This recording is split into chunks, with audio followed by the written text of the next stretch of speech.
हमारे साथ मौजूद है सिद्रा, जो कि दुल्हन बनी, बस दुल्हन बनी रह गई और रुखसत ना हो सकी। रुखसत हुई तो बारात की बजाय उसको कब्रिस्तान ले जाना पड़ा। ये उसकी फुप्पो हैं, इनसे हम बात करते हैं।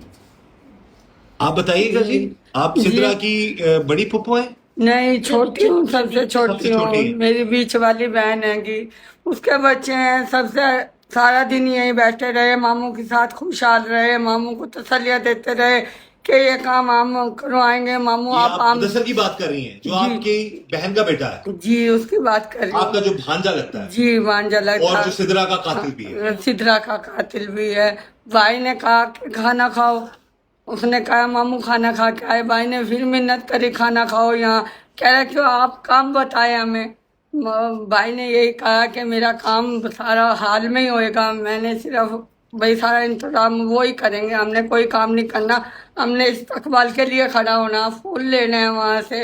ये कह के मेरा भाई सारा सामान लेकर चला गया। यही चाहते हैं, मेरा भाई बहुत गरीब है, मजदूर है, ईंटें वगैरह उठाते थे, सारा घर का काम करते थे। लेकिन मेरे भाई को सिद्रा से आपको प्यार था बहुत? जी, मुझे अपने भाई से भी बहुत प्यार, अपनी भतीजियों से, दोनों से प्यार, क्योंकि इसके बेटा नहीं था। हम भतीजियों को बहुत चाहते थे, सारी बात करती थी मेरी। सिद्रा खुश थी शादी पे? जी, वो बहुत खुश थी। उसने मेहंदी भी मुझसे मंगवाई, कह रही के मेहंदी लेके आना। मैं मेहंदी लेके आई, उसने लगवाई। कह रही वो बताओ कैसी लगी। मैंने कहा बहुत अच्छी लग रही। कह रही वो पैसे दो। मैंने कहा नहीं सिद्रा, आपसे पैसे नहीं लूंगी। मेरी सिद्रा बहुत खुश थी। सिद्रा सारा सामान दिखा रही थी मुझे, कह रही वो कुछ ना, मैं सब लेके जा रही हूँ, जो रह गया वो लेके आना। सुबह पेन दिखाया, लिख के भाई के ये जिस पे साइन करने थे, दस्तखत करने थे, भाई चलता है या नहीं चलता, मार्च कभी ना चले तो मैं यहाँ से चेक करके लेके जाऊंगी। इतनी खुश थी वो? इतनी खुश थी वो।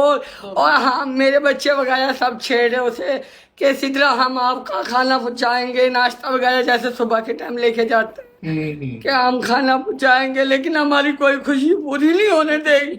मुदस्सिर ने मेरे भाई को रुला दिया। मेरा भाई बहुत मजदूर, हमें इंसाफ चाहिए, बस इंसाफ चाहिए। ये फुप्पो है जो सिद्रा की फुप्पो है, जो उसके लिए तड़प रही है, अपने भाई के लिए तड़प रही है। एक और वो फुप्पो का बेटा है जिसने सिद्रा को ही खत्म कर दिया, उसको मार डाला और खुद भी मरने का ड्रामा किया, लेकिन अब तो बच गया, वो कानून की हिरासत में। मेरा भाई कैसे जिएगा अपनी बेटी के बगैर। हम तो फिर भी परदेश हैं, चले जाएंगे, लेकिन मेरे भाई का दुख हमें बहुत बुरा लगा। मेरी भतीजी का हम किस चीज की सारी चीजें उसने मंगवाई है, हर बात का फोन करती थी, पापा मैंने ये मंगवाया। जिस दिन ये दिखाया उसका, उसने वीडियो कॉल करके दिखाया, पापा मेरी ये चीज ऐसी है, ये ऐसी है। बहुत खुश थी, बहुत खुद जाके लेकर आई। ये फिर एकतरफा आशिक था, ये अपनी तरफ से जबरदस्ती का आशिक बना हुआ था उसका? जी, जबरदस्ती का बनाया था, लेकिन मेरी भतीजी ऐसी नहीं। चलो हमें थोड़ा सा भी इल्म होता कि भाई यही से चाहता, हम जबरदस्ती करके करवा देते, लेकिन ना मेरी भतीजी बिल्कुल साफ थी, कुछ भी नहीं था। अपनी शादी में खुश थी वो? बहुत खुश थी। ससुराल वाले भी बहुत ही सब खुश थे, आप भी खुश। जब हम मेहंदी लेके गए हैं उसकी ससुराल की तरफ, तो वहां से आके तस्वीरें देखी हैं उसने, बहुत खुश हुई। हमने कहा तेरे दूल्हे के साथ हमने ऐसे किया, ऐसे किया।